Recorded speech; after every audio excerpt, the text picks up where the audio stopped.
stream. Uh-oh.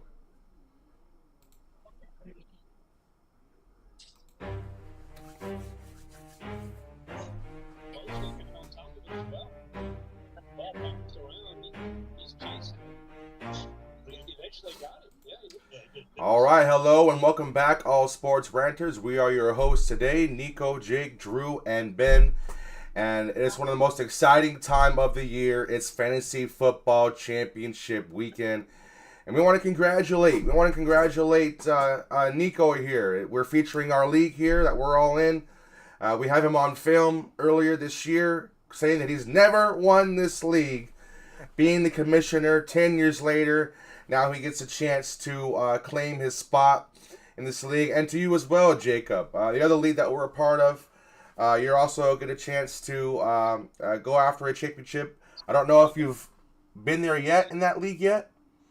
I was last year with Corey, and then unfortunately, the DeMar Hamlin thing happened in championship week, and they suspended that game, which Corey had. I think Corey had 2 players, and I had 2 players, and me and Corey, God bless him, we kind of saw the same thing, and he was just like, yeah, dude, there's not really a fair way to do this, so. We ended up having our title in week 17, and he beat me there. So that's right. I remember that debacle. But like I said, congratulations for making it back. And I do want to stake claim, Drew. I don't know where you're at this year. I know that you're having babies, so I don't know that's where you're having many fantasy playoff appearances. I'm gonna toot my horn about being in the championship game for a 10-team league. But it just goes to say that your host here at the Sports Ranter. We do know what we are talking about. Okay, so please tell your friends, family, and neighbors. Join us every Tuesday night at 6 p.m. Sorry we're late due to Christmas time. And thank you, Jesus. Thank you, Seth, for joining us as well. So anyways, Nico, congratulations. What do you think did it for you, man? I know we discussed a couple times, but what got you there this year, other than luck? Other than to be honest, I would say I didn't get the injury bug too much, so I didn't have any devastating injuries. I did lose Kyron Williams, who I drafted, by the way.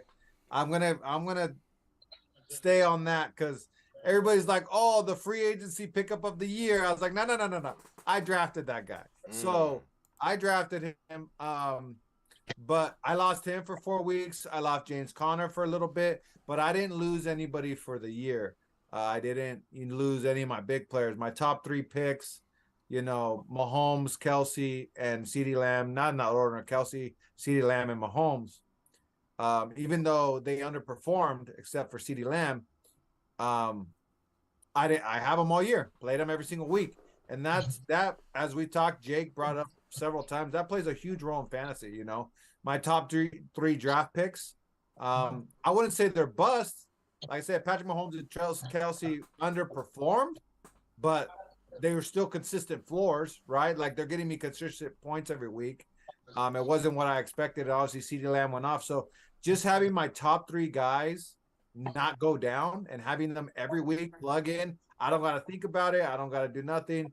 Gave me a nice floor. My team was very consistent all year. I didn't always have the highest score, but I very rarely had the lowest score. I ended up having most points by like 2 points, I think, over Mario. New York, because my team was just consistent. It was in our league, a consistent 150 is a pretty good week, and I was right there. So I think not having the injury to any of my top 3 guys, and then Kyron Williams being that, low pick on the bottom of the draft that just happened to be a stud, top 5 running back, really put me over the top for this league this year. Jacob, I remember a long time ago you told me that part of the reason why you got involved in fantasy football was because of someone like myself, my passion. You didn't understand it at first, but once you got in, now you get it. Now here you are, commissioning this league. Now you have a back-to-back appearance, and it's a standard league, right? It's not a PPR. And so I wanted to ask you, did you find a gem? Is there something that you've done differently since the fantasy football has changed? Is there anything that you have stuck to in this particular league to have a back-to-back appearance? Hey, real quick before you answer, Jake, you got the volume on the TV? Yeah, hold on. I was just gonna turn it down. Yeah. I don't know how well you guys can hear that. Sorry. Oh, we about can't. that. It's making it all choppy. There we go. All right, it's off now. Is that better? Mm-hmm. Yeah, way better. I don't know if it's anything necessarily like any one thing that was consistent. I know with this year, I did not win. I did not get here by my draft. My first pick was Austin Eckler. He was a bust. Me and Nick share CeeDee Lamb. And he has been great and he's been healthy all year. But I think the biggest thing for me this year was really kind of paying attention. So I busted with Justin Fields. Justin Fields was not great in the beginning of the year. But I ended up picking up Derek Carr, and he had a stretch run where he was great, and he was really carrying my team. And then Andrew, you dropped Trevor Lawrence, and rightfully so. He had been awful up to that point. That you eventually have to jump ship. But I spot started him over Fields on a few really good matchups, and he really came through. Picking up Devin Singletary, as he started to get hot. So it was just paying attention to a lot of little things. Didn't really have any trades. There was actually some trades that I offered people that I thank God did not go through earlier on. James Miles, who I'm in the championship with, I think I had offered him at the point where DK was terrible. James Cook was not getting goal line work. I think I offered both those players to him for Bijan Robinson and somebody else. Thank God he did not take it. But so between just good spot starts and really trying to, I had a time where I started DJ Chark for a few games and he got me touchdowns. Josh Downs, a lot of luck with that because you can never really tell. Guys that are hot one game, a lot of the times it's hard to ride the results. But so good spot starts and just thankfully, luckily, didn't have to deal with too many injuries. Actually, I look at my lineup and it's like I got, besides David Montgomery missing a few games, I didn't miss much with injury. So but it's been stressful every game because I do not have that guy that blows up for 35 points a game. It's like and every week you always feels like you're going against AJ Brown, Deebo Samuel, Tyreek Hill, these guys where you just know they're going to put up 35 points, and you look and you're like, DK's not going to do that. There's no chance. CD ain't going to do. He'll have good games, but Eckler ain't going to do that. James Cook ain't going to do that. But yeah, so that's probably been it. But it's nice. There's a lot of guys. I took over this league about 5 years ago. There's a lot of y'all that have been there a lot longer than me, and so it's nice to I'm hoping to get a title before Richie. That's huge. Yes. And I do a little bit of fun trash talking, but I mean, it's so hard to really get here. You think we're in all these leagues and you think, I could win one of them and this and that. Dude, enjoy the time in the sun, this is what makes these leagues so fun.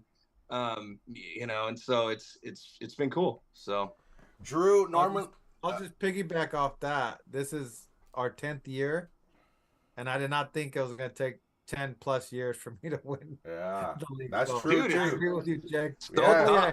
I do it on the 10-year anniversary. I don't want to wait any longer, but I might have to. I'm going against Damian and Christian McCaffrey and all that. Right now, the Thursday night game is going good, so in my favor. But anyways, on the Drew, go ahead, Ben.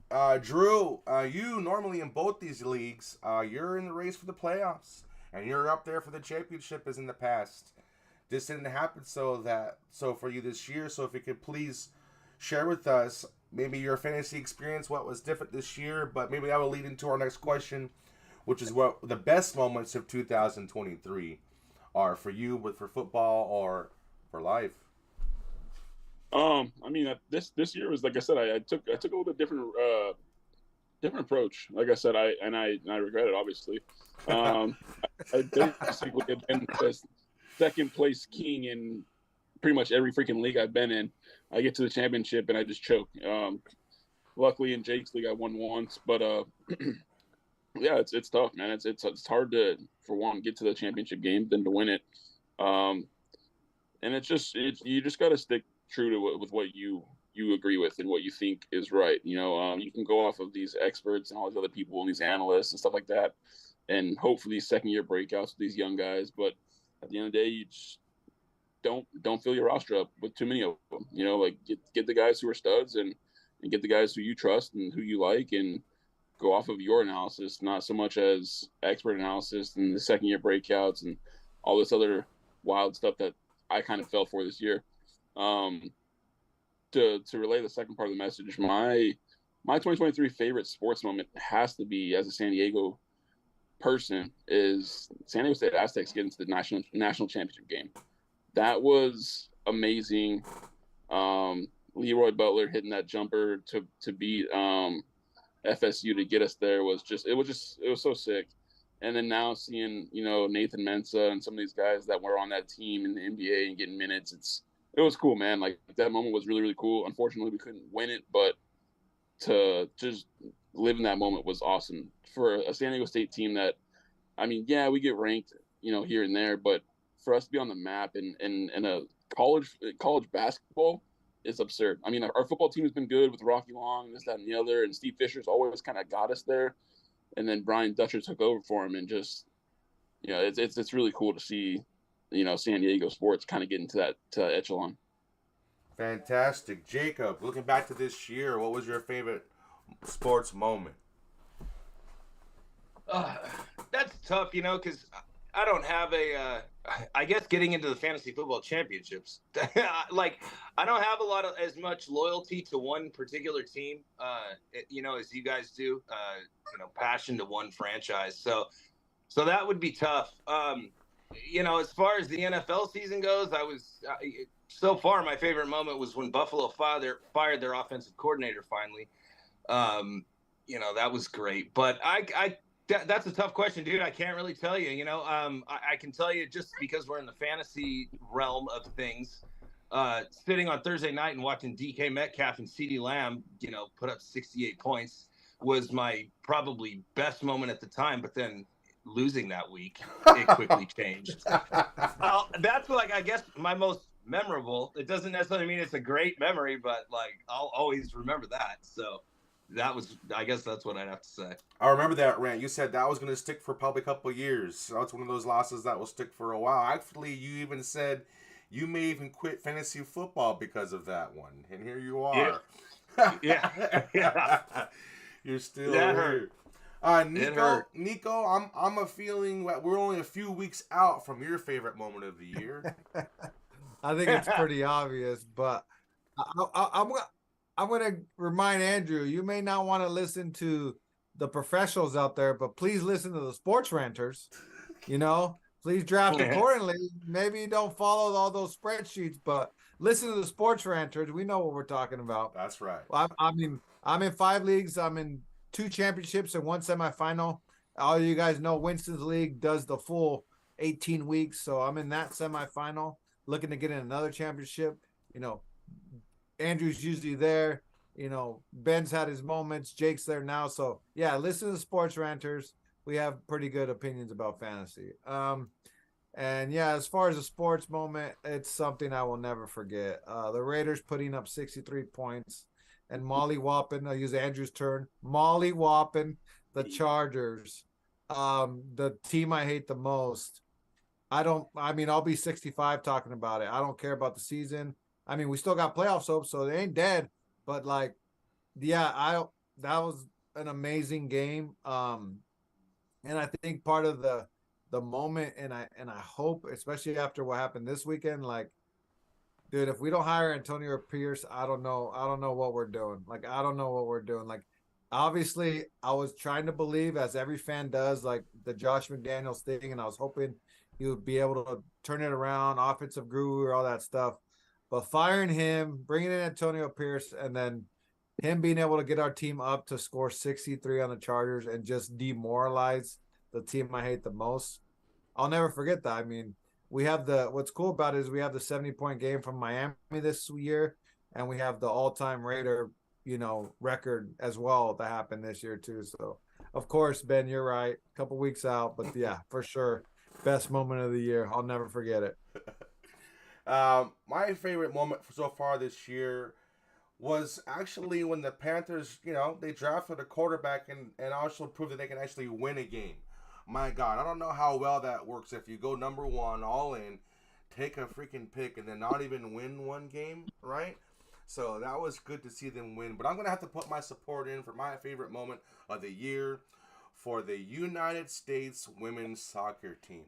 I want to say thank you guys for showing such pride and such love for our country. I'm just so will never forget that crap. Anyways, all right, you guys. So, anyway, guys, looking forward into. Like I said, we're going into next week. Maybe it's time for some advice. I know, like I said earlier, I'm tooting my own horn for my own 10-team league. I need some advice because my receivers are stacked. Okay, but looking forward, we'll go into some maybe some advice if you guys have for your matchups for championship week. What are some of the tough ones? But maybe, I guess, with hindsight, looking into next year, who do you think, who you're salivating for a certain situation? I know a lot's going to change in the off season with coaches and signings and whatnot. But maybe you can, what we learned from this year, maybe there's a few things we learned from this year that we can definitely roll over into next year. So please, Jacob, if you don't mind starting us off, what you think we can do. Well, moving into next year, I guess we're talking fantasy advice moving into next year is, all the experts, so-and-so talk about, getting players with volume and this and that. But I don't know. I find that, like, when you can draft a player like Brandon Ayuk, okay, like, we've talked about him, being a difference maker. We talked about, like, Raheem Mostert being, like, a difference maker. Try and target those guys. I want to target those guys that are on high-powered offenses, high-powered teams. It's great when, the hype is on like a Bijan Robinson or whatever. He saw this draft stock and he was drafted so high. But if the team doesn't score touchdowns, they don't, then your guy ain't going to put up the kind of points you're hoping for. So, I kind of have, got that into the mindset last year, before last year, and just try and target these guys that are on high-powered offenses. Because talent goes to shit when you're on shit teams, and it just kind of doesn't weigh in. So that would be my advice moving forward, and I think that's kind of one of the things that I want to carry into next year, at least for myself, is just keep making sure that when you make those picks in those few rounds that they're going to be on teams that are going to see the end zone and see scoring opportunities. That's one thing I would take going in. Nice. Drew, what are you going to take into next year that you can remember? For me, I think it's just one of those things where you have to stay focused on free agent pickups, this, that, and the other. You got to kind of know who's taking over for head coaching, offensive scheme wise. Just staying active. Obviously, yeah, the season's over, but a lot of people will just kind of like, I'll get to it. I'll get to like not necessarily mock drafting, but just staying on top of your stuff as far as knowing where people are going, knowing where you want guys to kind of feel like, okay, maybe I might need to take a little bit of a stretch on this round to pick this player up. You know what I mean? But like having in your mind where what rounds your players are targeting and kind of have an idea of where those people are going to drop, where the people are going to fall to, and seeing how you want to orchestrate your team off of that accordingly. Like, there's not necessarily like a full bulletproof strategy going in each draft, right? I mean, like, things are going to happen in Jake's league. Like, it always happens every year where running backs just go berserk. I mean, who knows what's going to happen next year because all these running backs have flopped. But it's just one of those things where you keep in mind your league, know your league, and have have a decent strategy, but always be able to adjust it. If you see maybe Mahomes is going to fall to the fourth round or Josh Allen's going to fall to the 4th round. Like, maybe you might have to think about doing it differently, kind of like Nick did this year. Like, some things you just have to adjust. You can't just be concrete, this is what I'm going to do, and expect to win that way. You have to be able to adjust in fantasy football, and like, kind of like Ben, like, I know you kind of have a fault for it, where you were sticking with a lot of those older guys, and for a while it was killing you. And then obviously now you're starting to adjust a little bit more, and you're picking up some of these new guys that are, a little bit more available and just be able to make it work. So being able to adjust and being able to react that way, I guess is the best way to say it. Nico. From this year to the next year, I'm looking at value. And what I mean by that is we saw so many QBs go down on IR this year than I can remember. So, guys are going to drop based off quarterback play. And I think there's going to be a lot of good value. I don't know how much in our draft because we do a lot of studying, but for advice out there, just to name off the top of my head, I haven't even looked into it, but like Michael Pittman, Garrett Wilson, Devontae Adams, all these guys that lost their quarterbacks or, coaches got fired, shit offenses like that. But the talent's there, they're studs. They're not going to get drafted as high next year. I guarantee you Devontae Adams is not going in the 1st round. I guarantee you he's not. But I'll take him in the 2nd. Garrett Wilson too. I'll take him in the 2nd or 3rd round. Michael Pittman might drop to the 4th, like you don't 4th or 5th, like you just, these guys. I mean, he had a decent year, but like people tend to forget because Gardner Minshew was his quarterback. And like I said, obviously we know the Jet situation. We know the Raiders situation at quarterback, and there's a lot more other teams that Jets, even Amari Cooper, he blew up. So now he's going to be on everybody's radar, but like, he's a guy that kind of even dropped last year and could drop even like he could have had a monster year if he wouldn't have had 5 different quarterbacks. You know what I mean? Like the guys like that are able to be number 1 receivers that you can get later in the draft, I think will have good value in next year's draft just based on how so many quarterbacks got hurt and points are down this year. Offense is down all across the NFL. Everything is down. So all these guys that people drafted high this year expecting all these high-powered offenses, and it didn't manifest the way it did, the way they thought. You're going to get some good value and some very talented receivers next year. Well, I agree. And one thing that I'm going to take into next year is drop a lot of my old crap, man. I'm getting off the sexy tight end train. It's paid off for me 5 years ago, but it's just not happening for me as of late. Having to have one of those top tight ends. And obviously, kind of what Drew was saying, not necessarily am I partial to these geriatric guys, but I'm partial to the position of running back. And it's not working. It's not working anymore. And it's simple. We all see the league changing. And it just took a little bit later for me to buy in. So you guys are quicker than I am. But next year, I'm not going to be going running back hunting. No more. It's over for me. Okay, so we'll see if I can stick to those guns by next year. But one more point. Go ahead. One more point. And I want to, because I was right about this. Do not draft a defense or a kicker to your last 2 picks. Please. If I didn't prove it this year, I'll prove it again next year. I got the Browns off waivers. I got people drop defenses. Don't draft them. Don't draft them. That's one thing. No matter what league, they're not going to get you the championship. I've had so much success in my. That was another thing besides quarterbacks is I must have played probably 10 different defenses this year, and I do that a lot in mixed league too. I mean, there's always going to be teams that. I mean, who would have thought that in the first minute of the season, Aaron Rodgers was going to blow out his Achilles. And then all of a sudden, any defense that played or, anybody that played the Jets was a good defensive start. You never know. Defense, you got to learn how to spot start your defenses and things like that. That's just otherwise you're just married. You're married. Guys draft a defense in the 8th round. Go ahead. Yeah, you're married to that. Like, you're not dropping that because then you look like an idiot. So you're married to that, and it never pans out like that. Unless it was like the 1 year I think that I won the championship in your league, Nick, I had Denver, but I picked up Denver, and they were like phenomenal. Denver and like the Patriots are the only two in the last like 15 years. Like, play the odds. Yes, you can get lucky, but you don't even draft them. I don't even know if you drafted them. That's the thing. No, that's the thing. They were historically good, and I believe I picked them up like the third week. That's what I'm saying. Like, you don't need to draft the guy. Yeah.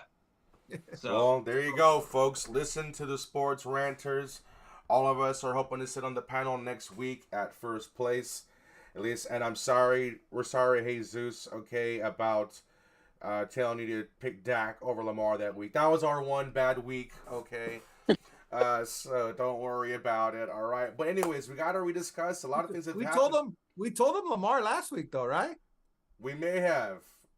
Was that? Yeah, we did. We did. Hey, Zeus, were we right last week? Because he asked us again. Remember, he gave us a second shot. That's true. I can't remember. Zeus' comment. Did we say Lamar last week? Because if we did, we definitely won. But he played against the Niners, right? Did we say Dak again? Yeah. Were we wrong again? No, Dak had a horrible game, right? No, he was right against Miami. Miami, he was okay. He was okay. We did. We went back and told Lamar again because of the matchups. But like you said earlier in the season, we want to be accountable for the things that we say. And Jesus blasted us. She told us he's 0 for 1 since listening to our channel, right? It's all good. But we need to rediscover. It's been a few weeks since we talked about this. We got to rediscover it to close out the podcast for today. But a lot of things have changed in the last 2 weeks. Whoever wants to start it off, who's now front runner for MVP? Who's taking it? Take it, Drew. Hold up. Before we get to the MVP thing, we got to address the whole Broncos situation just real fast. I mean, it's absolutely wild right now what's going on with Denver. And ever since that championship with Peyton Manning, they have not figured it out. Elway took over as GM. He drafted all these donkeys to try to be quarterbacks. And it's just like, I mean, you're seeing one of the donkeys tonight in Trevor Siemian, and it's just like, dude, the Broncos have been a laughingstock since that Super Bowl. And paying Russell Wilson, what they're basically going to pay him is $124 million over 2 years, and they're probably going to cut him. It's absurd. Like, I get it. I understand that you wanted to make a splash move or whatever. And dude, believe me, Seattle, Russell Wilson was amazing. The dude was fantastic, extending plays, this, that, and the other. But like, I just don't know what they're gonna do. And like, and for them to say that they're gonna bench him, and this, that, and the other, like they did early in the day yesterday, that made sense. Okay, cool. You're gonna bench him. He doesn't want to, obviously take less or whatever for the injury stuff, and so obviously they don't be on the hook. I get it. But then a couple hours later, they're saying, you know what? We're just going to flat out release him. It's like, dude, there's teams that with the Russell Wilson name that might make you an offer for him. And they might take on that contract. I mean, Washington Commanders are going to get a new coach. Okay, there's teams that might take that. I'm not saying like for sure there's no chance, but why full on just have a report saying we're going to release him? Like, I don't know what if you take a chance on him, you take a chance on that contract that he signed with Denver, and there has been nothing in the last 2 years that show that he is worth taking that kind of financial commitment onto. Yeah, it's that was bizarre, dude, and I kind of understood, like he has a physical in March, and they don't, if he doesn't pass it, then he's guaranteed all this money, so they don't want him to get hurt and all that stuff. I get all that, but Sean Payton came in and they put a lot into Sean Payton too. And sometimes you gamble and you lose, man. And Denver gambled on Russell Wilson, after not having a quarterback all those years. You see how valuable it is to have a quarterback in the NFL. They took a gamble, they lost. And I think it's like one of those things, hey, we got to cut our losses and kind of and get out now before it's better to be on the hook for $120 million than $150 million if you're going to be on the hook for anything. But there's been, even at his best in the last 2 years, there's been nothing to show that he is anything worth, what they signed him for. And the guy just doesn't seem like he's got, like I'm watching Flacco right now, 40-year-old Flacco screaming at his receivers and firing people up. You never see that with Russ Wilson. he just doesn't. He's just not the answer. I think they just had to cut it off and move on. Yeah, Flacco's killing it, by the way. Third week in Flacco, I'm watching it too. Flacco, I don't. Was on fire. Benched him again. 3 weeks in a row to the playoffs. Like, I mean, yeah, you think the honeymoon is going to end eventually, especially against the Jets defense, and he just doesn't. Not going to stop. If the Broncos win the Super Bowl, that's the MVP. I don't give a fuck. That's the Browns? MVP. Yeah. I mean, yeah, I mean, you can't because he played so short. But anyways, I mean, back to the. I mean, I could care less about the Broncos. They're my division, so I like this stuff. But I'm gonna piggyback it with, debates I had forever about Derek Carr. Okay, and I'm always gonna make it a Raider thing, but it's not really even about the Raiders. It's about the quarterback position. For years, people are like, "You gotta get rid of Carr. You gotta get rid of Carr," and I was like, "For who? For who? Tell me who?" And they're like, "Well, no, you just gotta draft guys. You just gotta." I'm like, no, it is so hard to find a quarterback. Like Andrew said, since Peyton Manning left, nobody. The Raiders struggled before Derek Carr, from Rich Gannon and Derek Carr, a bunch of donkeys, like Andrew said. The Browns still trying to find. They're hoping Deshaun Watson still trying to find a quarterback. Like it is so when you find a serviceable one, like I thought Derek Carr was, he could make all the throws. Plus, he loved being a Raider, wanted to be a Raider from California, all that stuff. You put pieces around. I'm just curious. I know he's not proving much and with the Saints, but like this is what for 10 years I wanted. Like our defense, what I have now is what I wanted Derek Carr to have. Like I could only imagine if Derek Carr would have had this defense 5 years ago. Like I thought we could have won. I thought we'd be in the playoffs. I thought we'd be a contender because he showed we could. He had moments with the garbage defense that we had. So my thing is when you have a serviceable quarterback, you build around him. And it's better to pay somebody, like everybody laughed that we paid $25 million a year and they end up being a steal for Derek Carr for 4 years. Like, it's just like, I don't know, going out and trying to pay old quarterbacks $300 million, $200 million. Yeah, it didn't seem like a good idea then, and give away all these draft picks. And, I mean, I kind of understood why Denver did it. And a lot of people that first year, if you guys remember, they were picking Denver to win a division. Absolutely. So a lot of people were, I mean, I don't blame them. Like, it's like I think Jake said, like they gamble and they just lost. Sometimes you go all in and, you have 20 and the dealer pulls a 21. Like it just happens. It just happens, every time for Jake, every time, because I remember when everybody, I didn't hear nobody say it was a bad choice from Denver. I didn't hear that anywhere. I watch every sports show. Everybody's hooting and hollering, and Denver is going to win the division. They're going to take over the Chiefs and yada, yada, yada, yada, yada. So, I don't know what, I think Jake's onto something. I don't see much fire with him. I don't know. Is it the money? Like no more fire. He's always been an even kill kind of guy. But as we kind of see with today's day and age and today's players, like they don't know how to self-motivate. They just don't. Like we're not taught any nowadays to self-motivate. You know what I mean? We're all into, Instagram and Twitter and all this crap. You need somebody who's going to motivate you, and you want somebody to play for. And Russell Wilson just doesn't seem like he has that. So I don't know what they're going to do. Like, I don't know. Like, they're out a crap load of money. They're not going to be able to build a team. They got no draft picks. Like, Denver's not in a good position. Not at all. And that's good for me as a Raider fan. But, yeah, there's no solution there, Ben. Like, there's just not. Like, I don't know what they're going to do. Are you good, bro? Yeah. Your mouth Michael is just threw like another 50-yard touchdown. Like, he's just killing it. I can't believe 3 weeks in a row I let all the experts talk me out of starting this guy, and he has 30 points in the first half. It's unfucking believable. A 50-yard touchdown. I just fantasy live ranting from Jerome Ford. Okay, just a screen pass.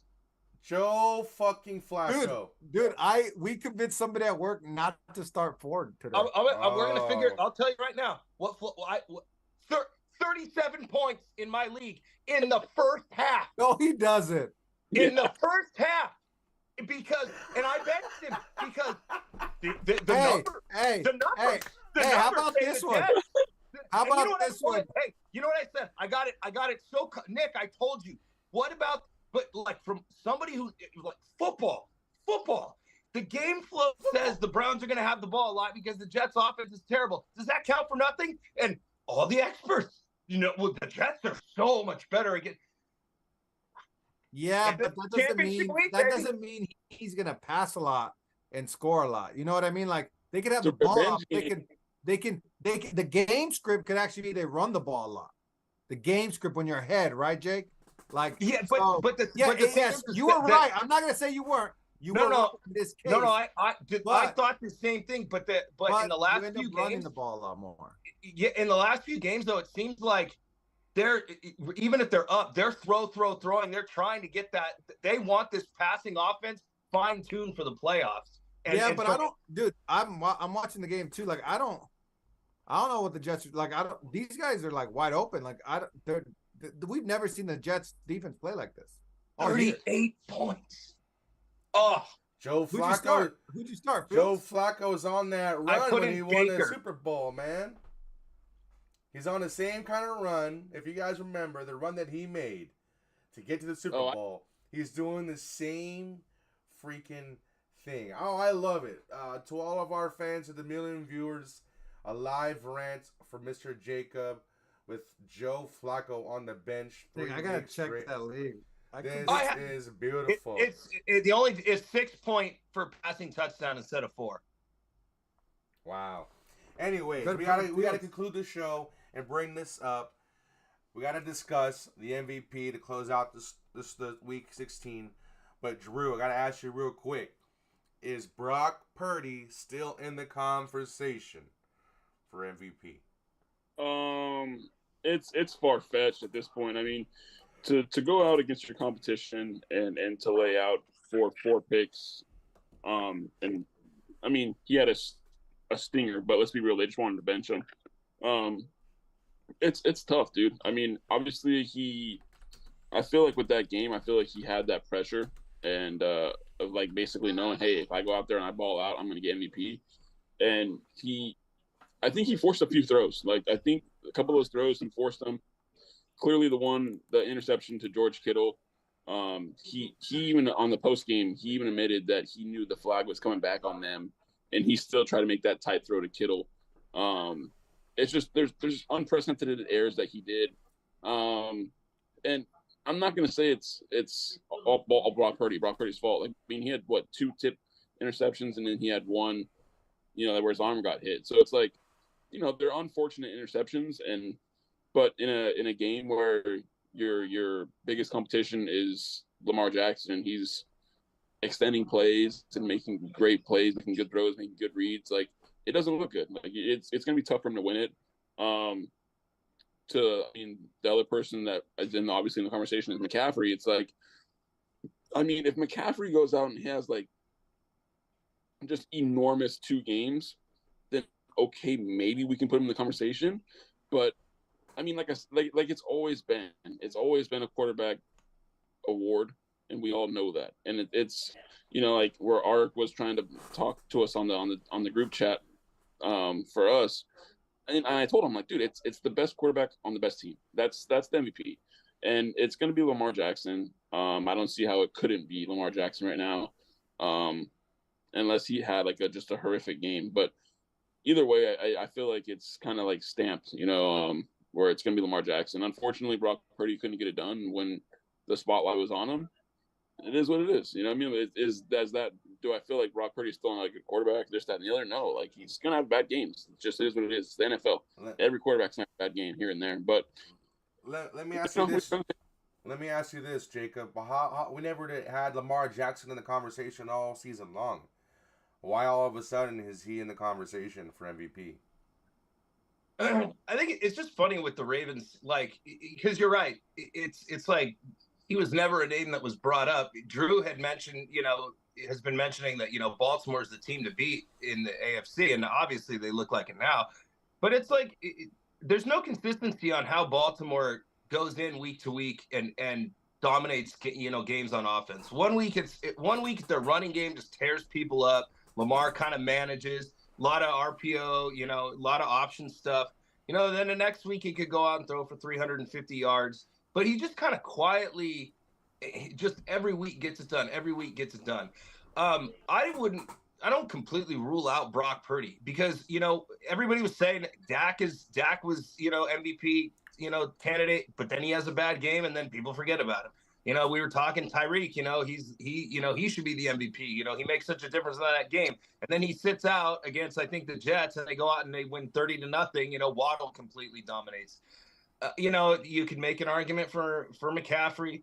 I think the next 2 weeks, this week and next week, we'll probably have it. If Lamar goes out and has a dud game, we're probably going to lean back to Purdy. We'll just have to wait and see. At this point, if it was Purdy or Lamar, I wouldn't have they both had great seasons. One bad game is not going to take away, from the rest of their stats and stuff. But it was the worst timing possible for Purdy. And he wasn't just, he was terrible, on the grandest stage that everybody was watching. So, yeah, Lamar's probably the guy right now, but doesn't mean that he can't go out and throw a dud and then we're having this conversation again next week. That's right. That's right. Nico, what do you think? Yeah, I mean, it always, like Andrew said, it always goes to quarterback. Lamar's to lose right now. And the Vegas odds say that he's the only favorite. He's actually minus money right now, minus like 150. Everybody else is plus money. So Vegas is saying it's Lamar's to lose. And the reason why we weren't talking about him or it's been fluctuating so much is because it's been that rare year where no one has run away with it. Nobody has these incredible stats. Nobody's throwing for 5,000 yards. Nobody's doing all that. The only one that has like incredible stats is like Josh Allen. He might have like 40 or maybe even 50 touchdowns this year, but yet he's gonna have like 25 turnovers. So, and their team, they're losing the bad team. So like the only person that has like say like MVP stats would have been like Josh Allen, but he also had so many turnovers and their team.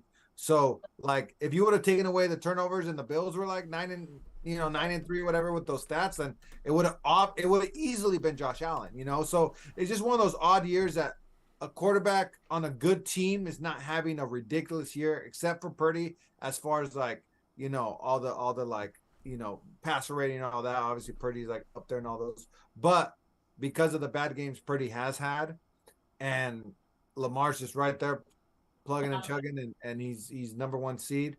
It's Lamar's to lose. I still want to rule out Tyreek. I get it, but like my vote would still go to Tyreek if he blows up these last two games. And I said this at the beginning, I said for Tyreek to win it, Miami would have to get the number one seed, and that's still in play, right? So let's just say they ball out, like Tyreek goes for 200 this week against Baltimore, right? Against Baltimore, now it's against Lamar. Now it's against the number one ranked defense. Right, because that was the whole thing. Lamar did this against the Niners, right? And Waddle's out. Right. Out. So yeah, Tyreek could be doing it himself. So the reason why Lamar shot up is because he did it against the Niners, right? The number one defense at the time. I think Baltimore's number one now. But so if Tyreek does it against Baltimore, right, beats them and then goes off again for another 150, whatever, last week, and Miami somehow gets the number one seed, I don't know how he's not in the conversation again. So again, he's got to put up. It's got to be determined on the field. But yeah, it's still. But if Lamar goes out and kicks the crap out of Miami, I think it's pretty much they're gonna get the one seed. I think it's pretty much done. So this year, like if you look at I think I saw a stat where it's like there hasn't been like a consistent guy on a week-to-week basis. Like basically the MVP leader has changed every single week this year. And so it's just like Nick said, nobody's running away with it. And Lamar Jackson, he's just been solid. Like, and it's a credit to him. I mean, you got the bag, you got $50 million a year, whatever it was. And it was just one of those things where we all looked at it and we're like, yeah, he pretty much deserves that. Like the dude his record against the NFC, I think he's now 20-1 against the NFC teams. Like the dude balls out. He has a winning percentage that's over 70%. Like as a career, I mean, look, he has nobody to throw to. Like, even right now, when Mark Andrews is out, I mean, he has Isaiah Likely, he has Zay Flowers, who, you know, obviously he's turned into be a pretty good player, but like Rashad Bateman, like Odell Beckham Jr., these guys are fucking washed. And yet Lamar is still going out there and he's balling. Like, he's doing everything he can to get his team to win. And obviously he's around an elite defense. And it's just one of those things where you have to look at it and you have to put your hat off to him, because he's doing everything. He's earning every dollar that he's gotten so far off that contract based off of the weapons that he has around him. And he's still winning games. So I totally see why it could be Lamar. Well, we're definitely going to find out within the next 2 weeks, but more importantly, next week, we're going to find out who our fantasy football champions are for our fantasy leagues. All right, you guys. And so definitely a reminder that we are going to be back here no matter what happens. I don't have family. There's nothing happening. We're going to be here on Tuesday. Okay, Tuesday to discuss the winners of our leagues and kind of in this including the fantasy football season. And obviously continuing what's happening with the MVP race and maybe the playoff picture for the NFL. And so I want to say thank you, Jesus, and thank you for our viewers for joining us. I want to say thank you for our host for bringing your energy every week and your passion. Okay, but until next time, until next week, all right, peace with the journey. Peace. And one. Hey guys, have a good New Year. Happy New Year. Happy New Year, guys. Happy New Year. It's going to be fantastic. See you next year.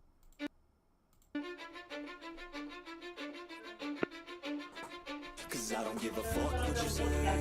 I'ma do shit.